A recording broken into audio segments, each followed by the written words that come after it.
Ka nagpabigas, hindi ka nagpapigil. Walang bus. Dito na kami sa Tama.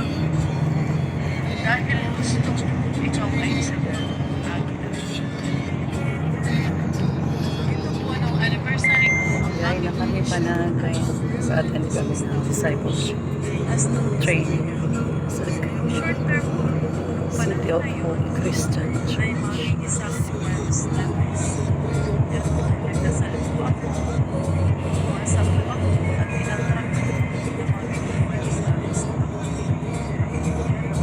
Ang akin po city long term ay makasali sa Mentors Camp. Kaya pinigner po talaga yan anniversary. First year anniversary. August 28 until 24. Mission po noon ay nasa 62,075 pesos and 39 centavos.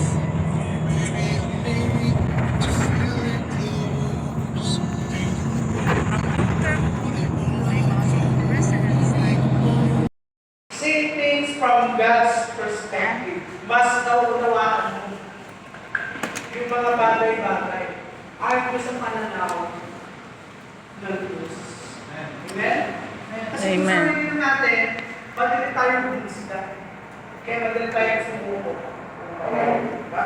Pangalawa, kasama dyan yung greater insight and wisdom natin gagawin yung pag-church sa family natin. Amen? Amen? Pangatlo, increase effectiveness. Increase effectiveness. Mas sisipahin ka. Ano yung mga dapat mong gawin?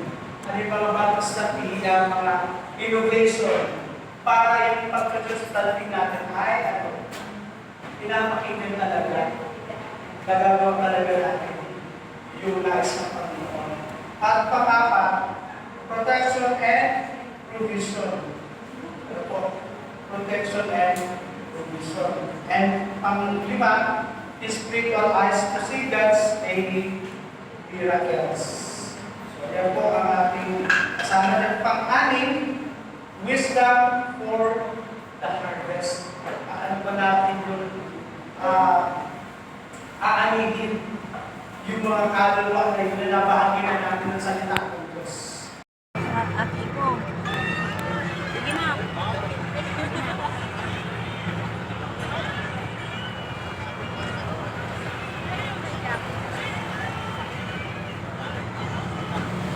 Magpapupur ka ng radio sa bus. Daw ako pumanay ng kabayan. Basta halimbawa, i-check ko sa ibigay ko ito. Sasabihin ko ilang oras mo yan sa ngayon. Nara. Paligas pinanina mo mga kapitan. Kaya kami bayan. Seminar naman.